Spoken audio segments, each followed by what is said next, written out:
Salut, bienvenue sur Critique Mage. Aujourd'hui, Planète. Non, pas ce plat-là, ni ce net-là. Donc, Planète. Voilà, ce manga-là. Planète est un manga en 4 tomes de Makoto Yukimura. Je répète, Makoto Yukimura. Beaucoup plus connu chez nous pour être l'auteur du manga Vinland Saga. Vous inquiétez pas, je ferai une vidéo sur ce manga, un de ces 4, mais dans longtemps. Et en fait, Planète est une œuvre de jeunesse de cet auteur-là. C'est con quand même, hein. À chaque fois je m'attaque aux œuvres de jeunesse, au lieu de m'attaquer aux œuvres super connues, genre faire une vidéo sur Rêve alors que je pourrais avoir des milliers de vues en faisant une vidéo sur Fairy Tail, faire une vidéo sur Planète alors que je pourrais me faire des milliers de vues en faisant une vidéo sur Vinland Saga, bref. Mais j'avais envie de parler de Planète, vous faire découvrir entre guillemets parce que c'est un peu moins connu que les mangas que j'ai présentés jusque-là, vous faire un petit peu découvrir ce manga-là, qui est pas mal. Donc Planète est un manga en 4 tomes, publié de 2001 à 2004. Donc voilà, je vous donne les dates comme d'habitude, à titre indicatif pour replacer les choses dans leur contexte, hein, prendre du recul sur ce que vous disiez, c'est toujours bien, faut toujours le faire, voilà. 4 tomes, publié en France aux éditions Panini. Un petit mot sur les éditions Panini? Ouais, je me lance, ouais, allez. Ouais, je me parle tout seul, je sais. Les éditeurs Panini sont pour moi les pires éditeurs en France.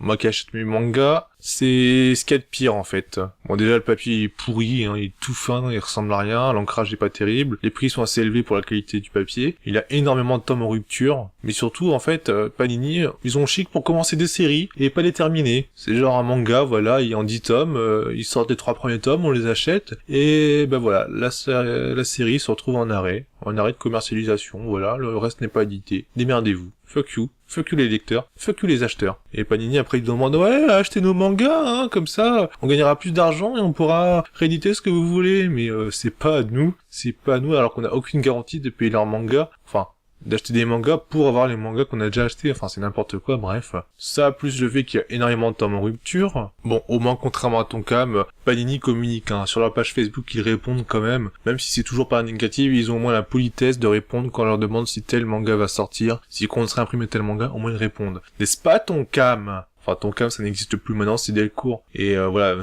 Tonkam, c'est le deuxième pire éditeur de manga. Entre la merde qu'ils ont fait il y a pas longtemps, là, avec les nouveaux formats sur les séries en cours, mais c'est complètement con. Autant sur les nouvelles séries, ça me dérange pas, mais sur les séries en cours, heureusement que j'ai pas de séries en cours. Enfin, à part les JoJo, mais du coup, ils feront ça qu'au nouvel arc, donc du coup, c'est pas trop dérangeant. Sachant que les arcs de JoJo sont des petites collections à part entière, en fait, sont des mangas qu'on peut individualiser à part entière, donc ça me dérange pas. Bref, Panini, c'est un éditeur à éviter, en fait. Mais carrément, hein. Mais pour des titres intéressants, les Tsukasa Ojo que j'adore, tu peux pas les avoir ailleurs que chez Panini. D'ailleurs, en parlant de Tsukasa Ojo, des fois, il y a quelques tomes en rupture. Les gens ont toute la collection, il leur manque 2 tomes, mais en fait, Panini, au mieux, il te réédite le manga en format double. Donc, en fait, tu peux pas compléter ta collection. Quoique pour Katsai, ils ont fait quelque chose de bien, ils ont quand même réédité les mangas. Même si la couverture a changé. Bref, Panini, c'est mauvais, je vous le déconseille. Voilà. Alors, il y a plusieurs éditions de ce manga. Il y a l'édition 4 tomes, c'est celle que j'ai qui est sortie il y a longtemps. Il y a une édition de luxe, entre guillemets, après, en 3 tomes. En fait, ils ont compressé les 4 tomes en 3 tomes. En soi, ça me dérange pas, mais c'est un peu dommage parce que du coup, il y a un tome de moins, donc il y a une couverture de moins, et la couverture qu'ils ont sucrée, c'est celle du tome 3, et c'est ma préférée. Donc voilà, je vous la montre pas parce que ça spoil, en fait, un élément de l'intrigue. Donc voilà. Mais je trouve cette couverture très jolie, et je trouve ça dommage de l'avoir supprimée. Enfin bref, c'est pas trop dérangeant. Et plus ou moins récemment, donc il y a quelques mois, une édition intégrale est sortie, en fait, en un gros pavé, en un seul tome. Bon, j'ai rien contre les intégrales, mais déjà, quand je vois la taille de mes tomes, enfin de mon édition en 4 tomes,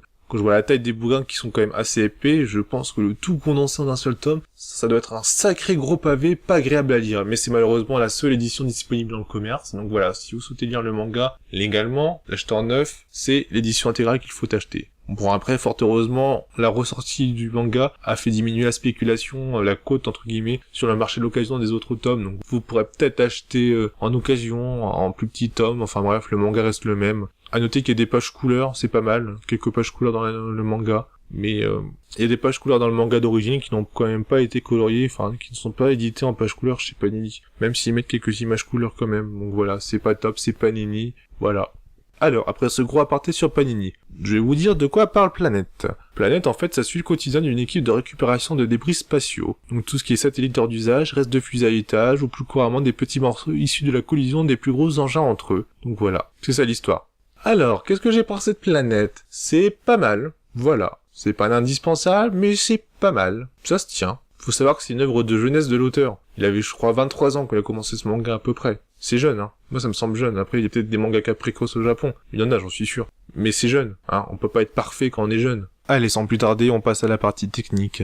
Et c'est pas mauvais du tout de ce point de vue-là, c'est même plutôt pas mal. Alors globalement, faut savoir que ça se passe dans les années 2070, un truc comme ça, je sais plus. Ouais, ça doit être par là. Donc voilà, c'est de la science-fiction, on va dire. Et globalement, l'homme en fait se met à conquérir l'espace. Il a déjà conquis la Lune. Il a déjà installé des grosses bases sur la Lune et voilà. Je vous montre des images, c'est pas mal. Ça fait genre des gros complexes, etc.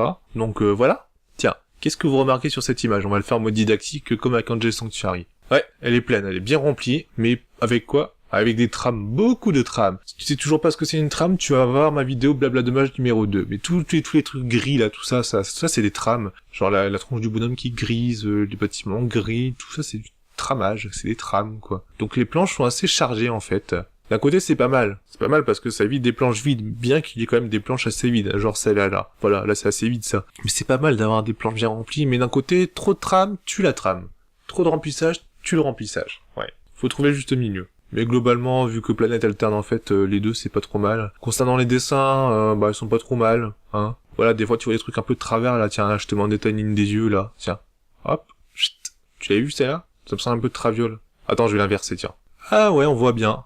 Ouais, je dis ah ouais parce qu'en fait j'ai inversé en même temps que je m'enregistrais parce que je l'avais pas vu. Là on voit clairement qu'il y a un défaut au niveau des yeux de l'alignement. Si tu sais pas pourquoi j'ai inversé, tu vas voir ma vidéo sur Eve, je vous explique un petit peu comment ça marche. Donc ouais, niveau dessin, quelques petites maladresses, mais c'est pas parfait, mais c'est pas mauvais non plus, franchement ça me dérange pas. Maintenant on passe au découpage. Vous savez que je regrette quand même d'avoir ramené ma fraise dans la vidéo sur Angel Sanctuary. Du coup je me sens obligé en fait d'analyser le découpage à chaque fois sur chaque manga que je présente, alors que j'aurais pu faire comme tous les autres vidéastes, de dire ouais le découpage c'est bien, on sort la bonne case au bon moment, il est joli le découpage comme les dessins.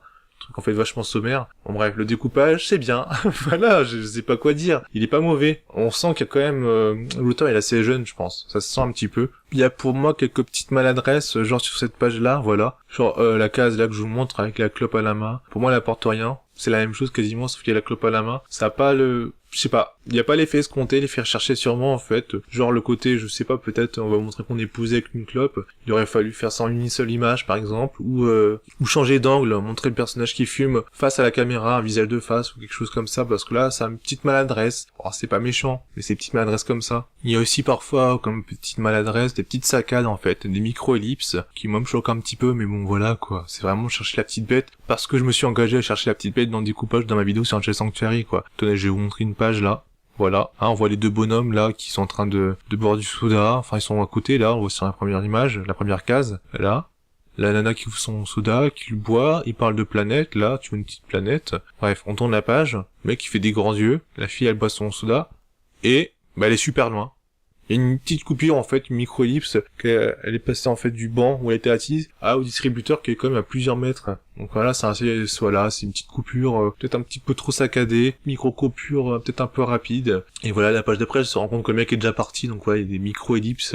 Bon, en même temps, c'est très très difficile d'imprégner son manga d'un bon rythme. Quand on crée un manga, il faut que ce soit pas trop lent. S'il se passe rien sur une page, c'est chiant. Donc voilà, c'est des micro-erreurs de jeunesse de l'auteur. C'est pas problématique, sachant qu'il nous gratifie quand même de planches qui sont très très belles, regardez comme celle-là. Là c'est bourré de détails, c'est vraiment beau et c'est bourré de trame aussi, comme je l'ai dit tout à l'heure. Ça fait rêver, c'est le but de ce manga en fait, faire rêver, lever la tête vers l'espace. Ça fait rêver, c'est pas mal. Bon, et parfois il y a des utilisations de photographie, c'est vraiment flagrant que c'est de la photo, genre là, c'est pas très beau. Et voilà, globalement, techniquement, c'est assez bon. On va pas faire le gros difficile, on va pas faire la fine bouche, c'est pas mal du tout. Heureusement qu'il va s'améliorer plus tard, cet auteur, ouais. Alors concernant le fond maintenant, parce qu'on a fait la forme, comment dire, c'est pas top. En fait, l'auteur cherche à nous faire un petit peu rêver, lever la tête, prendre conscience de l'immensité de l'univers, etc. à travers son récit, donc ça c'est pas mal fait, il le réussit pas mal. Mais sur la forme, en fait, il y a pas vraiment d'histoire. C'est ça le truc. Le speech de départ là que je vous ai fait tout à l'heure, comme quoi c'est une équipe de récupérateurs de débris. Voilà, c'est tout, c'est l'histoire. Globalement, dans les premiers chapitres, le premier chapitre même, t'as un personnage, je sais plus comment il s'appelle, attends. C'est un truc russe, attends, je réfléchis. Ah si, Yuri, c'est ça. Yuri. Ouais, je pense que c'est une référence à Yuri Gagarin. Ouais, donc bref, Yuri, le personnage qui est présenté en fait dès le début comme personnage principal, voilà, son but ça va être de trouver un médaillon, mais cette intrigue va être résolue en 1 ou 2 chapitres, je crois. C'est super rapide. Après, l'intrigue, on va te lancer une intrigue sur du terrorisme. Et tu te dis, ouais, ça va être ça l'intrigue du manga. Ça va parler de terrorisme, etc. C'est pas mal, ça peut soulever pas mal de thématiques intéressantes. Et non, en fait, le terrorisme, c'est limite, si on l'oublie, après, on s'en bat les couilles. Ouais, complètement. il y a 2-3 attentats, et puis Osef, quoi. Et après, ça part sur une autre intrigue, genre aller explorer une certaine planète, enfin, ça part un peu en couille. Il y a pas, comment dire, il y a pas de fil conducteur, en fait, un truc qui te tient en haleine du début à la fin. C'est-à-dire que Planète, moi j'ai les 4 tomes, j'aurais très bien pu m'arrêter au tome 2 sans me sentir frustré, parce qu'au final, il y a pas vraiment de grosse intrigue. Hormis, voilà, l'évolution un petit peu des personnages, c'est moyen, c'est dommage. C'est dommage qu'il n'y ait pas un truc qui te maintienne, en fait, qui maintienne le suspense, qui te tienne en haleine jusqu'au bout. Concernant les personnages, bah, ils sont pas trop mauvais, voilà, j'ai pas envie de m'étaler dessus pendant des heures. T'as le héros, Shino, qui est un petit peu tête brûlée, mais c'est un personnage assez intéressant, et tous les autres, franchement, ils sont assez bien écrits, ils soulèvent pas mal de questions, ils sont, ouais, non, ils sont pas mal, Donc voilà, c'est dommage que le scénario, en fait, le fil conducteur du manga soit pas plus élaboré que ça. Parce que globalement, les thématiques sont assez intéressantes. T'as des questions existentielles quant à la solitude de l'espace, la grandeur de l'espèce humaine, tout simplement de se dire que l'espace c'est quand même énorme. Il y a même des petites recherches, entre guillemets, médicales sur des effets des radiations quand tu vas trop souvent dans l'espace, des effets des radiations sur le corps, pardon. Voilà, les ambitions malsaines des humains qui voudront conquérir le reste du monde, enfin de l'univers plutôt. C'est pas mal fait. Faut se souvenir que c'est un gamin, quoi. Il avait 23 ans ou 24 ans quand il a commencé ce manga, l'auteur. Il pose pas mal de questions sur un univers réaliste. C'est-à-dire que c'est crédible. C'est crédible que dans 50 ans, on sera à peu près là au niveau de la science. Peut-être un petit peu plus, mais on sait pas. Comme je vous l'ai expliqué dans ma vidéo sur Akira, la science et les progrès vont tellement vite qu'on sait pas trop à quoi s'attendre. Donc du coup, l'univers présenté, il est crédible, il est cohérent, il est pas mal. Globalement, Planète, c'est un assez bon manga. C'est pas extraordinaire, mais c'est un assez bon manga. Voilà. Moi, je vous conseille, si vous n'avez rien d'autre à lire, si vous cherchez un petit seinen qui permettra de détendre un petit peu de rêver vis-à-vis de l'espace, mais qui n'est pas haletant, n'a pas super suspense, n'a pas, voilà. Donc voilà, je vous conseille. Je passe à la partie spoil pendant quelques minutes parce que j'ai quelques petits trucs à dire, mais c'est pas hyper important, c'est une analyse vite fait sur la fin. Allez, je spoil dans 5 secondes. Les autres, vous pouvez quitter la vidéo parce que je rajoute rien dessus. Allez, 1, 2, 3, 4... 5. Donc globalement, l'intrigue de la fin, là, la dernière intrigue, à savoir la conquête de Jupiter, pour moi c'est pas trop crédible. Bon après je suis pas astrophysicien, hein, mais il me semble que Jupiter a une force de gravité, une attraction absolument énorme, donc on peut pas trop s'en approcher, hein, on n'est pas comme sur la Terre. Enfin en tant qu'humain on peut pas se poser dessus, hein, c'est une grosse boule de gaz pas solide, enfin ma connaissance quoi. Et je crois qu'il fait super chaud sur Jupiter, mais genre une chaleur à crever, c'est pas viable. Vraiment d'avoir des super protections thermiques qui n'existeront probablement pas d'ici 50 ans, c'est pas viable du tout, c'est pas vivable. Et je crois qu'il y a toujours des tempêtes sur Jupiter en plus, mais genre des grosses tempêtes, enfin on en crèverait quoi. Donc non, globalement, pour moi, on fera rien de cette planète. Autant Mars, je veux bien. Autant Jupiter n'en fera rien. C'est juste pas possible. Ouais, je chipote, hein, je me trompe peut-être parce que j'ai pas une culture générale forcément très grandiose, je suis pas astrophysicien. Si je dis de la merde, s'il y a des astrophysiciens ou ou des gens passionnés d'astronomie là dans la salle, pas dans la salle je veux dire, qui m'écoutent, bah n'hésitez pas à me dire si je me trompe. Mais globalement, ouais, Jupiter n'en fera rien. Mais bon, je comprends l'idée de faire rêver, de s'attaquer à des planètes, et surtout la plus grosse planète, The planète du ah là là, le planète du système solaire. Ouais, j'ai encore cafouillé. Maintenant, je laisse tous mes cafouillements, c'est rigolo. Ouais, mais bon, bah, je serais peut-être bien que tu te mettes à parler correctement en français. Déjà, on dit pas cafouillement, on dit cafouillage ou bafouillement, mais on dit pas cafouillement, hein. Arrête un petit peu tes néologismes, hein. C'est pas possible. Puis arrête de te parler à toi-même, espèce de schizo. Donc ouais, l'intrigue sur Jupiter, voilà, quoi. Hein, je cherche la petite bête. L'intrigue sur l'histoire amoureuse, ouais, c'est cool, d'accord. Et la fin, j'ai bien aimé la fin, en fait. C'est une sorte de vision un petit peu poétique de la vie. Comme quoi, enfin, ce que j'ai compris, peu importe ce qu'on explore, peu importe nos possibilités, peu importe nos moyens, peu importe qu'on peut découvrir l'univers entier. Non mais, c'est quelque chose de très vaste, hein, l'espace, hein. C'est un truc de fou, hein. On pourra jamais aller au bout, hein, c'est pas possible. Tiens, d'ailleurs, petit point de culture. Vous saviez que quand vous regardez dans le ciel, des étoiles, il y a beaucoup d'étoiles qui sont déjà mortes. Vous les voyez, mais elles sont mortes. Ça vient en fait du fait que le temps nécessaire attends, je sais pas comment expliquer ça. Ouais, parce que j'ai pas du tout prévu de rajouter ce point de culture, c'est encore de la totale impro. Ça vient en fait du fait que, je vais prendre un exemple, une étoile qui est très loin, elle meurt, mais le temps en fait que l'image arrive jusqu'à chez nous, qu'on la voit morte en fait, ça peut prendre des années, tellement c'est loin. La lumière des étoiles, bien que ce déplacement, en fait, à la vitesse de la lumière, ce qui est normal pour une lumière, bien que ce déplacement à une vitesse de fou, ça peut mettre super longtemps à arriver chez nous, en fait. Genre, si l'étoile explose, bah, ça peut mettre super longtemps, des années, voire des milliers d'années, avant que l'image de l'explosion arrive chez nous.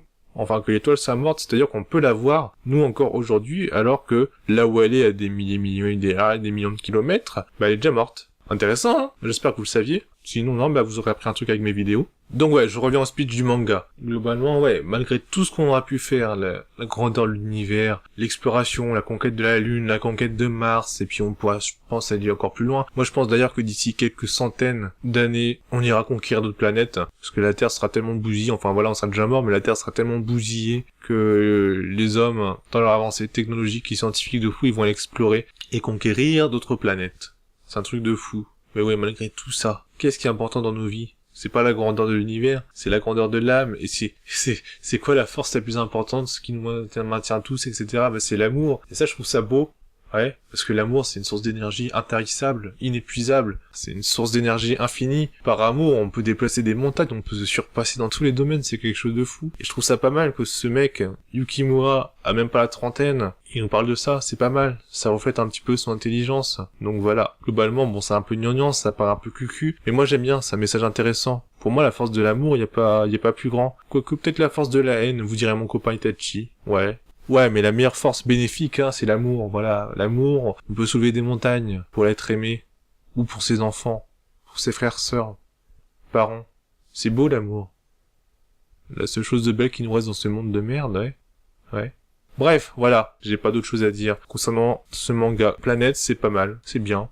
C'est pas mal assez bon, c'est pas indispensable. Mais voilà, si vous aimez l'auteur, je vous le conseille. Si vous voulez un petit peu rêver d'espace pendant quelques tomes, je vous le conseille. Mais sinon, c'est pas indispensable. Le manga est très cher, je crois qu'il coûte 35 € pour 1000 pages. Enfin voilà, c'est Panini, quoi. Panini, mais voilà. Sur ce, je vous dis à bientôt pour ma vidéo sur Angel Beats. Si vous voulez connaître le programme de mes prochaines vidéos, j'en parle à la toute fin de ma vidéo sur Big Lander. Voilà. Allez, je vous dis à bientôt. Bonne journée. Salut, salut!